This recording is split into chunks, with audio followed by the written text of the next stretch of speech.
घर में सीढ़ियों के नीचे गलती से भी मत रखना ये 5 चीजें, वरना खिंची चली आएगी कंगाली।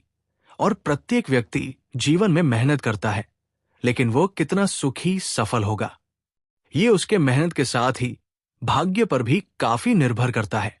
धार्मिक विद्वानों के मुताबिक हमारे भाग्य के निर्माण में वास्तुशास्त्र की अहम भूमिका है। अगर हम वास्तु नियमों का ध्यान करके घर का निर्माण करवाते हैं तो इससे परिवार में सुख समृद्धि का आगमन होता है। वहीं नियमों के उल्लंघन पर कंगाली को घर में दस्तक देते देर नहीं लगती और बीमारियां परिवार को घेर लेती है।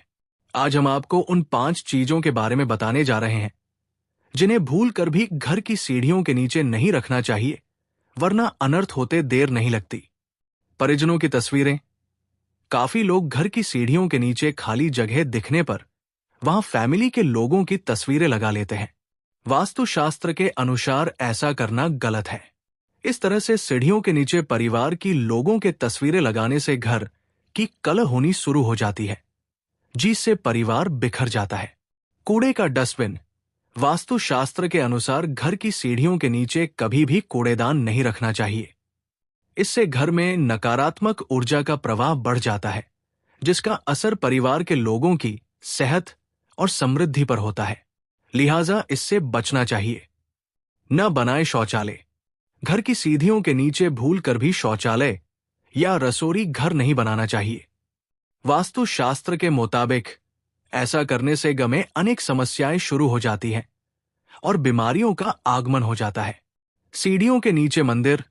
कई लोग सीढ़ियों के नीचे खाली जगह देखकर वहां पर मंदिर स्थापित कर देते हैं। ऐसा करना घोर अशुभ माना जाता है। ऐसा करने पर सीढ़ियों से चढ़ उतर रहे लोगों के जूतों की धूल मंदिर पर गिरती है, जिससे देवताओं का अपमान होता है। आभूषण वाली अलमारी। सीढ़ियों के नीचे आभूषण वाली अलमारी नहीं रखनी चाहिए। इसकी वजह यह है कि सीढ़ियों पर परिवार के लोगों समेत बाहर के लोगों का भी आना जाना होता है। ऐसे में वे किसी दिन मौका देखकर आपकी कीमती चीजों पर हाथ साफ कर सकते हैं। न रखें ये चीजें। सीढ़ियों के नीचे रसोई घर, शौचालय और मंदिर नहीं होना चाहिए। माना जाता है कि इससे परिवार के लोगों को कई तरह की परेशानियों का सामना करना पड़ सकता है। इसके अलावा स्टोर रूम भी नहीं बनाना चाहिए। अगर आप आर्थिक संकट का सामना कर रहे हैं तो इसका एक कारण सीढ़ियों के नीचे रखें जूते चप्पल भी हो सकते हैं। इसलिए ऐसी गलती आप भूल कर भी न करें। आप इस बात का भी विशेष ध्यान रखें कि सीढ़ियों के नीचे खुली जगह होनी चाहिए। माना जाता है कि सीढ़ियों के नीचे की खुली जगह होने से बच्चों को उच्च शिक्षा प्राप्त करने में मदद मिलती है। सीढ़ियां सदैव साफ होनी चाहिए। गंदी सीढ़ी होने से घर में नकारात्मकता का आगमन होता है।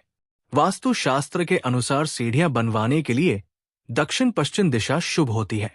किसी दूसरी दिशा में सीढ़ियां बनवाने से बचना चाहिए, क्योंकि ऐसा माना जाता है कि इससे घर के मालिक को वित्तीय नुकसान झेलना पड़ता है। रात्रि में कपड़े बाहर न सुखाएं। प्रचलित मान्यताओं के अनुसार रात्रि में नकारात्मक ऊर्जाएं भ्रमण करती है। भ्रमण के दौरान ये अपनी ऊर्जा सूखते हुए कपड़ों में छोड़ देती है। जब हम उन कपड़ों को पहनते हैं तब उन आत्माओं के दूषित या नकारात्मक ऊर्जा हमारे लिए दुर्भाग्य लेकर आती है। कूड़ेदान को हमेशा ढक कर रखें। कूड़ेदान नकारात्मक ऊर्जा उत्पन्न करने का प्रमुख स्रोत होता है एवं कूड़ेदान को यथासंभव ऐसे स्थान पर ढक कर रखना चाहिए जहां उस पर दृष्टि न पड़े। दरवाजों के ऊपर कैलेंडर न लटकाएं। मुख्य द्वार पर टंगा कैलेंडर घर के सदस्यों की आयु पर बुरा प्रभाव डालता है। घर में नुकीली वस्तुएं जैसे कैंची, छुरी, कांटे, चाकू, पेचकस आदि को खुले स्थान पर नहीं रखना चाहिए। जहां पर ऐसा होता है वहां पर कलेशपूर्ण वातावरण बन जाता है। अब आइए जानते हैं घर में सुख समृद्धि के लिए घर में कौन सा उपाय करना चाहिए। हर इंसान चाहता है कि उसके घर में सुख शांति बनी रहे। इसके लिए वो लगातार मेहनत करता है ताकि ना केवल वह अपने जीवन में तरक्की करे बल्कि अपने परिवार को खुश रख सके। अगर हम रोजमर्रा के जीवन में कुछ आसान बातों का ध्यान रखें तो पैसों से जुड़ी परेशानी खत्म हो जाती है और घर में सुख समृद्धि बनी रहती है। इन उपायों के करने से घर और मन से नकारात्मक ऊर्जा दूर हो जाती है। आइए जानते हैं कुछ ऐसे ही उपाय। ज्योतिष के अनुसार सुबह कुल्ला किए बिना पानी अथवा चाय का सेवन नहीं करना चाहिए। साथ ही जूठे मुंह मंदिर नहीं जाना चाहिए और आग भी नहीं जलानी चाहिए। ऐसा करने से दिन की शुरुआत अच्छी नहीं होती है और आपके काम बिगड़ने लगते हैं। इस ओर मुख करके करे पूजा। घर में रोज सुबह स्नान आदि कार्य करके पूजा पाठ करना चाहिए, भले ही कम समय के लिए क्यों ना करें। हमेशा धूप दीप जलाकर पूर्व या उत्तर की ओर मुख करके अपने इष्ट देवों का ध्यान करें। अवश्य लगाएं तुलसी का पौधा। घर में तुलसी का पौधा अवश्य लगाएं एवं उसे रोज जल दें। ऐसा करने से लक्ष्मी का आगमन होता है। शास्त्रों में तुलसी को पूजनीय और देवी के समान बताया गया है। इसे लगाने से घर में सुख शांति का वास होता है और वास्तु दोष भी ठीक रहता है।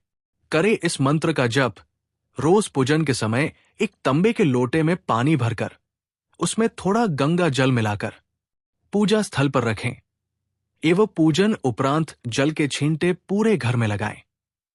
साथ ही सुख समृद्धि की कामना करें। लोटे से सूर्य को जल देते समय ओम आदित्य नम का 9 बार जप करें। इस दिशा में मुख करके खाए खाना हमेशा उत्तर दिशा की ओर मुख करके रसोई घर या डाइनिंग रूम में ही खाएं। भूल कर भी बिस्तर पर खाना नहीं खाएं। रसोई घर में खाना खाने से राहु शांत रहता है। साथ ही बेड पर खाना खाने से घर में लड़ाई झगड़े होते हैं। घर में नकारात्मक ऊर्जा का वास रहता। करे हनुमान चालीसा का पाठ। रोज सायकाल गाय के देशी घी का दीपक जलाएं और हनुमान चालीसा का पाठ करके आरती उतारें। भूल कर भी देवी देवताओं पर चढ़ाए गए फूल घर में ना रखें। हमेशा उन्हें पवित्र नदी में प्रवाहित कर दें। घर में सुबह सुबह कुछ देर के लिए ही सही, लेकिन भजन अवश्य लगाएं।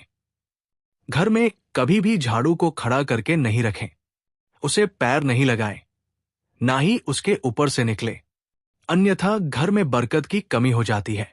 बिस्तर पर बैठकर कभी खाना न खाएं। ऐसा करने से बुरे सपने आते हैं। जब भी भोजन बनाएं, पहली रोटी गाय के लिए निकालें। पूजा का समय सुबह 6 से 8 बजे के बीच होना चाहिए।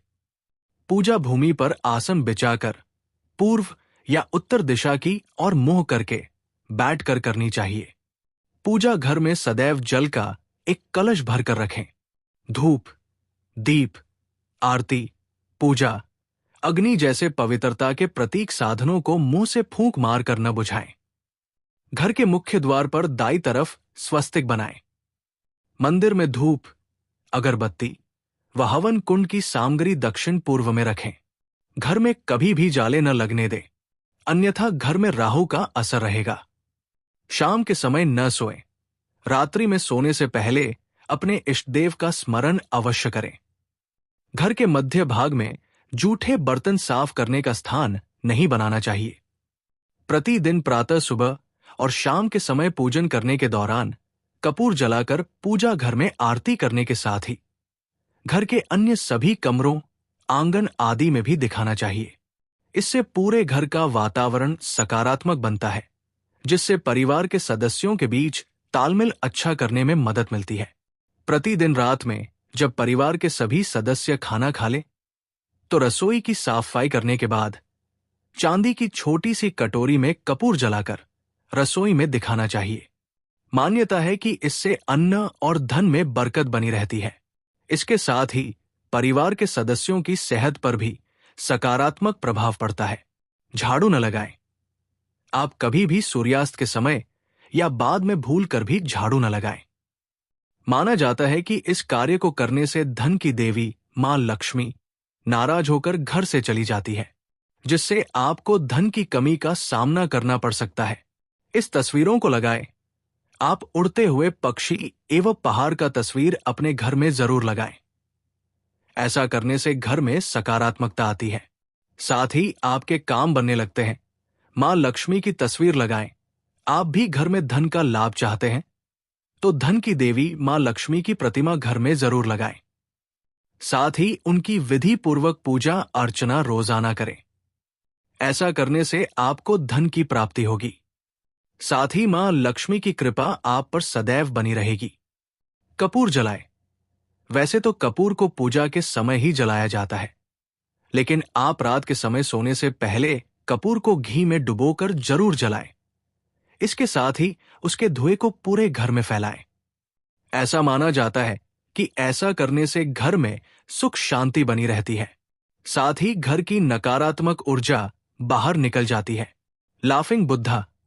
वास्तु शास्त्र के अनुसार आप घर में लाफिंग बुद्धा रखते हैं तो इससे सुख समृद्धि का प्रतीक माना जाता है। अगर घर में लाफिंग बुद्धा लाते हैं तो जीवन में खुशियां आती है।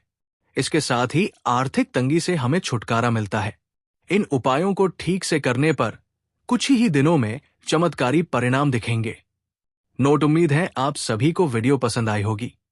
अगर आप सभी को वीडियो पसंद आई हो तो चैनल को सब्सक्राइब और वीडियो को लाइक जरूर करें। ये तमाम जानकारी जनरुचि को ध्यान में रख कर दी जा रही है। ज्योतिष धर्म के उपाय और सलाहों को अपनी आस्था और विश्वास पर आजमाएं। कंटेंट का उद्देश्य मात्र आपको बेहतर सलाह देना है। इस संदर्भ में हम किसी प्रकार का कोई दावा नहीं करते हैं। धन्यवाद।